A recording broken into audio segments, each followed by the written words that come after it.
ka! Ayusin mo yun! Bago ka! Isang insidente ng road rage ang nag-viral sa social media matapos makuhanan ng video ang pagmumura ng isang miyembro ng kapulisan sa isang fire volunteer sa Barangay Santolan, Pasig City. Personal na nakapanayam ng Inus Pasig ang biktima ng nasabing road rage na kinilalang si Earl Lantin.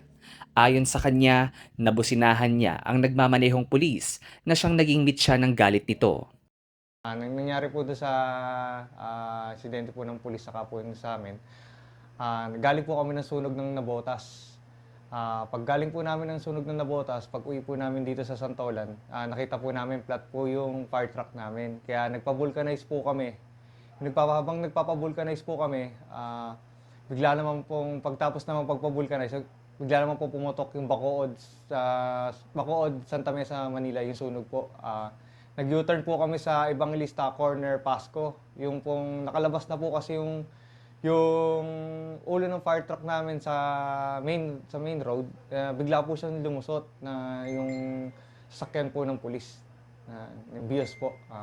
Na bigla po ako napapreno. Tapos binisinahan ko po siya ng fire truck. Siyempre malakas naman po busina talaga ng fire truck.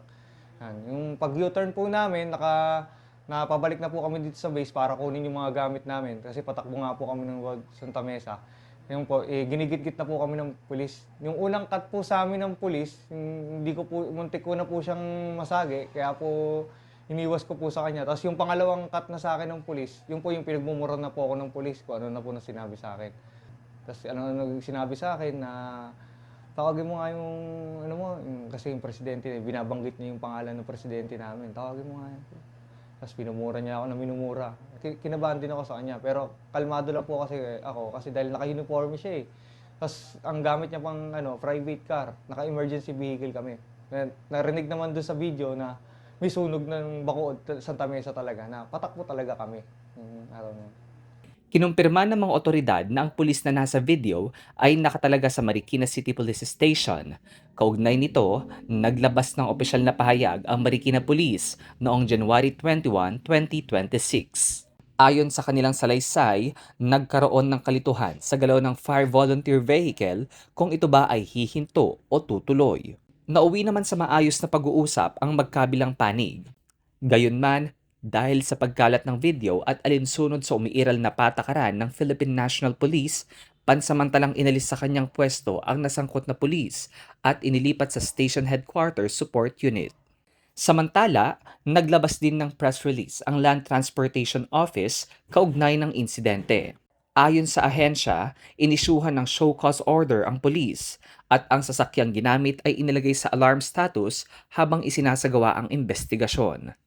Pansamantalang sinuspinde sa loob ng 70 araw ang lisensya ng driver na kinakailangang isumite sa LTO sa sandaling matanggap ang show cause order.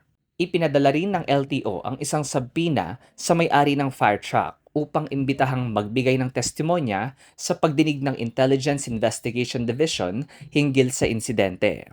Sa kabila ng naganap na amicable settlement sa pagitan ng pamunuan ng CBY Fire and Rescue Team at ng Marikina City Police, buo pa rin ang loob ng biktima na magsampa ng formal na reklamo sa National Police Commission laban sa nasangkot na pulis. Wala eh.